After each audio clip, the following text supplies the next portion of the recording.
जंगला बस कहने वाले खुद जंगला बस बना के तो अरबों रुपए खा के तो गायब हो गए सीन से। हम जमहूरियत को मजबूत करने के लिए हम आपस में मिलकर गवर्नमेंट भी फॉर्म कर लेते हैं। ये है हुस्न डेमोक्रेसी का। तो मैं तो आपको उसी डेमोक्रेसी के अंदर मैं लाने के लिए आपके पास गया, लेकिन आप तो हमेशा एक रूठे हुए बंदे की तरह से शुरू से ही आप अपना पिछले 25 साल से आपका यही रवैया है, मैं ये कर दूंगा, मैं वो कर दूंगा, मैं तुम्हें जेल में डालूंगा, मैं तुम्हें नहीं छोड़ूंगा, मैं नवाज शरीफ के कमरे से मैं एयर कंडीशनर उतार लूंगा। अब तुम जेल में हो, मेरा तो कभी ध्यान भी नहीं किया तुम्हारे एयर कंडीशनर की तरफ। तुमने एक की बजाय 2 लगवा लो, मुझे कोई इतराज नहीं। मैं इस तरह का बंदा नहीं हूँ कि मैं दिल में इस तरह की कीना रखूं या अदावत रखूं या मैं कोई बदला या इंतकाम की सियासत करूं। मुझे जेल में डालकर एसी हटाने का कहा गया, मेरा ध्यान भी इस तरफ नहीं गया। बानी पीटीआई से इंतकाम लेने का सोचा तक नहीं, कोई गर्ज नहीं उन्हें जेल में अब कौन सी सहूलियात दी गईं। सदर नून लीग की मरी में पार्लिमानी पार्टी के अरकान से गुफ्तगू कहा, बानी पीटीआई से मदद मांगने नहीं गया था, कहा था आए मिलकर काम करें। मुल्क के साथ किसने क्या किया इसकी तहकीकात जरूरी है। कौन मवासना करे कौन क्या कर गया। सदर नून लीग नवाज शरीफ का मुतालबा बोले, हक को हक और सच को सच कहना होगा। क्या वजह थी एक वजीर आजम को इक्तदार से बाहर किया गया, मुल्क में गरीबों का जीना मुश्किल कर दिया गया।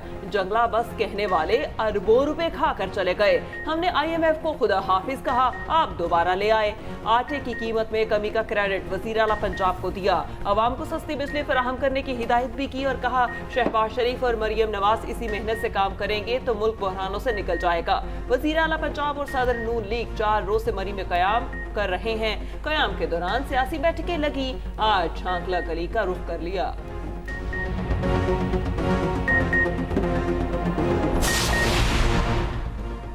हुकूमत के लिए खतरे की घंटी तहरीके इंसाफ और JUI एक पेज पर आने लगे। साबिक हरीफ हुकूमत मुखालिफ इत्तेहाद के करीब पहुंच गए। मामलात आगे बढ़ने लगे। मौलाना फजलुर रहमान के तहफ़्फ़ुज़ात बानी PTI तक पहुंचा दिए गए। ज़राए के मुताबिक बानी PTI ने तहफ़्फ़ुज़ात दूर करने की यकीन दहानी करा दी। बानी तहरीके इंसाफ का पैगाम भी मौलाना फजलुर रहमान तक पहुंचा दिया गया। PTI को बानी की तरफ से मामला तय करने के लिए 3 रुकनी कमेटी बनाने का टास्क मिल गया। साबिक स्पीकर असद कैसर मुज़ाकराती कमेटी की सरबराही करेंगे। अरकान मुतफ़िका हिकमत अमली मुरतब करेंगे। एहतजाजी तहरीक पर इत्तफाक किया जाएगा। सबसे पहले हमारा चुराया हुआ मैंडेट जो है फॉर्म 47 के जरिए उन्होंने उड़ाया, वो हमें वापस दें। वो तो कोई बात कर ही नहीं सकते हैं।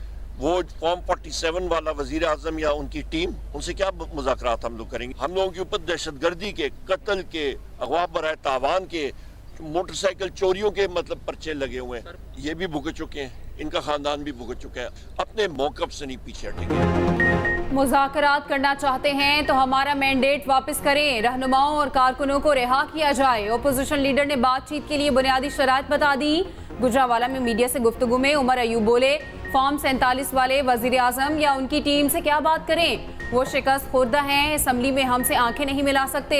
मजीद कहा, हम पर कत्ल, दहशतगर्दी, अगवा के भी मुकदमात दर्ज हैं। ये खुद और इनका खानदान भुगत चुके, कल फिर भुगतेंगे।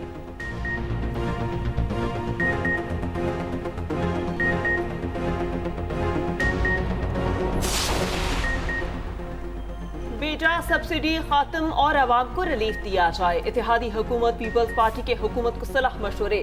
रुकने कौमी असम्बली शाज़िया मरी ने कहा, विफाक और सूबे बैठकर माशी प्लान फौरी बनाएं। आइंदा का बजट किसान दोस्त होना चाहिए। एक इंक्वायरी से काश्तकारों को कोई रिलीफ नहीं मिला। सरकार को सदर आसिफ अली जरदारी के तजर्बे से फायदा उठाना चाहिए। PP रहनुमा ने वजीर आला खैबर पख्तूनख्वा को आड़े हाथों लिया।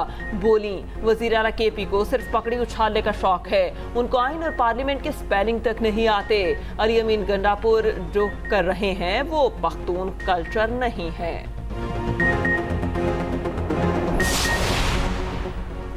दौरा चीन का तीसरा मरहला। वज़ीर आज़म चीनी सदर के आबाई शहर में मौजूद। शहबाज शरीफ का शियान शहर में वॉरियर म्यूजियम का दौरा। चीनी सदर ने वज़ीर आज़म को म्यूजियम देखने की दावत दी। शहबाज शरीफ ने कहा, चीनी सदर की दावत पर बेहद मशकूर हैं। अजीम कौमें चीन की तरह अपने तारीख़ी विरसे की हिफाजत करती हैं। 200 बरस कबल मसीह के चीनी कारीगरों का हुनर काबिल तारीफ़ है। पाकिस्तान में ऐसी तारीख़ी जगहों को बहाली के बाद सयाहती मकामात में तब्दील करेंगे।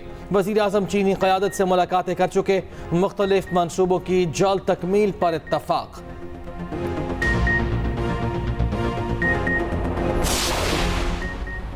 वज़ीर आला मरियम नवाज ने Punjab live stock card project की मंजूरी दे दी। मवेशियों की खुराक के लिए 2.5 लाख बिला सूद कर्ज मिलेगा। 40,000 किसानों को लाइव स्टॉक कार्ड के जरिए कर्जे दिए जाएंगे। मरियम नवाज की जनूबी पंजाब में डेयरी फार्मिंग के लिए स्कीम तैयार करने की हिदायत। कहा, पंजाब के लाइव स्टॉक फार्मर्स को मुआशी खुद मुख्तारी की राह पर गामजन करना चाहते हैं।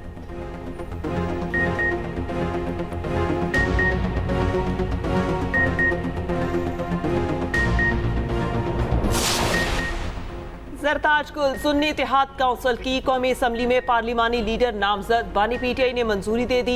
जराये के मुताबिक साहबजादा महबूब सुल्तान, जैन कुरैशी और अहमद चट्टा के नाम भी तजवीज़ किए गए थे। पीर को सुन्नी इत्तेहाद काउंसिल के सरबराह स्पीकर कौमी असम्बली को आगाह करेंगे।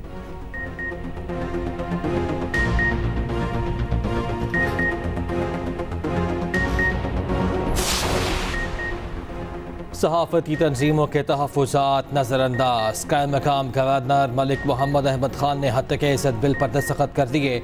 गवर्नर पंजाब की बैरून मुल्क रवानगी के बाद हत्या के इज़्ज़त बिल पर दस्तखत किए गए। सलीम हैदर ने बिल पर दस्तखत से मुतालिक तहफ़्फ़ुज़ात का इजहार किया था। डिफेमेशन बिल गज़ट नोटिफिकेशन के बाद नाफिजुल अमल होगा। उधर हत्या के इज़्ज़त कानून लाहौर हाई कोर्ट में चैलेंज कर दिया गया। वज़ीर आला और गवर्नर पंजाब बजरिया प्रिंसिपल सेक्रेटरी फरीक बनाए गए। अदालत से कानून को कलअदम करार देने की इस्तदा। दरखास्त के हतमी फैसले तक कानून पर अमल दरामद रोकने की अपील। मतन में लिखा, कानून आइन और कानून के मनाफी है।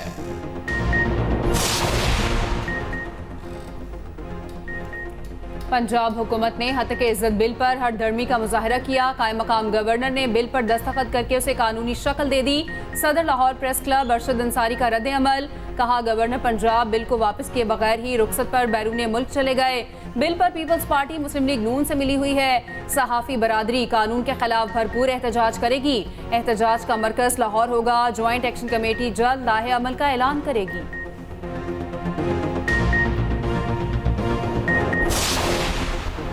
तहरीके तहफ़्फ़ुज़-ए-आइन पाकिस्तान आज पावर शो करेगी। सवात में जलसे के इंतजामात मुकम्मल। कारकुनान पहुंचने लगे। अपोजिशन इत्तेहाद की क़यादत अवामी इज्तिमा से खिताब करेगी।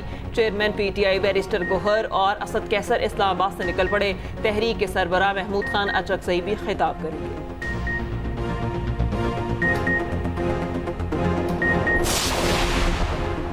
इद्दत केस में अहम पेशरफ्त। बुशरा बीबी ने इस्लामाबाद हाई कोर्ट में सजा मुअत्तली की दरख्वास्त दायर कर दी।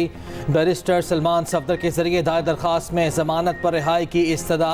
3 फरवरी को सिविल कोर्ट ने बुशरा बीबी को 7 साल कैद की सजा सुनाई थी।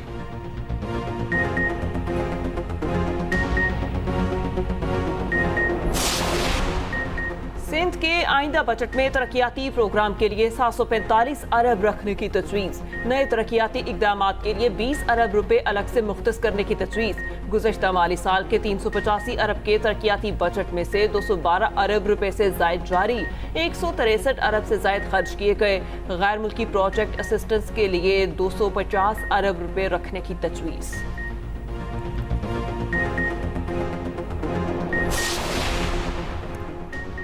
सिंध के सीनियर वजीर शर्जील मेमन की ज़ेर सदारत महकमा एक्साइज और टैक्सेशन का इजलास। टैक्स निज़ाम को ऑनलाइन करने और वन लिंक से मुंसलिक करने का फैसला।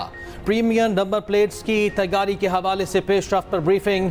प्लाटीनम कैटेगरी में 10, गोल्ड में 11 और सिल्वर कैटेगरी में 10 प्रीमियम नंबर्स के इजराह का फैसला। सीनियर वजीर की जानिब से प्रॉपर्टी प्रोफेशनल और दीगर टैक्स अहदाफ मुकम्मल करने की हिदायत। बेहतर कारकर्दगी ना दिखाने पर महकमा एक्साइज के 82 अफसरान को नोटिस। शर्जील मेमन बोले, टैक्स निज़ाम आसान बनाने के लिए ऑनलाइन अदायगी का सिस्टम शुरू किया जाए।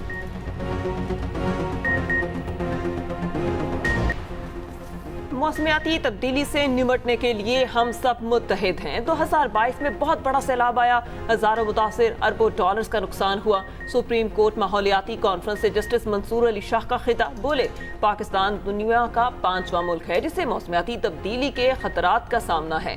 पाकिस्तान में पानी की किल्लत बढ़ रही है। लोगों की जिंदगियों को खतरा है।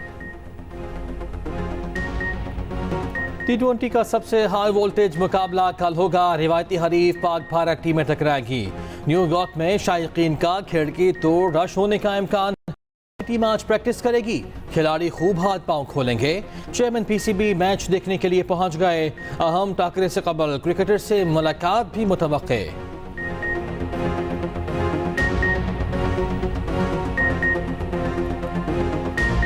T20 वर्ल्ड कप में एक और बड़ा अपसेट, अफगानिस्तान ने न्यूजीलैंड को 84 रन से हरा दिया। अफगान टीम ने पहले खेलते हुए 160 रन का हदफ दिया। कीवीज हदफ के ताकुब में 75 रन बनाकर ढेर हो गए। राशिद खान और फजले हक फारूकी ने 4-4, मोहम्मद नबी ने 2 विकेटें ली। बांग्लादेश ने श्रीलंका को 2 विकेटों से हरा दिया। इवेंट में आज 2 मैचेस खेले जाएंगे। जनूबी अफ्रीका और नीदरलैंड 7:30 बजे आमने सामने होंगे। रात 10 बजे ऑस्ट्रेलिया और इंग्लैंड की टीमें मद्दे मुकाबिल आएंगी।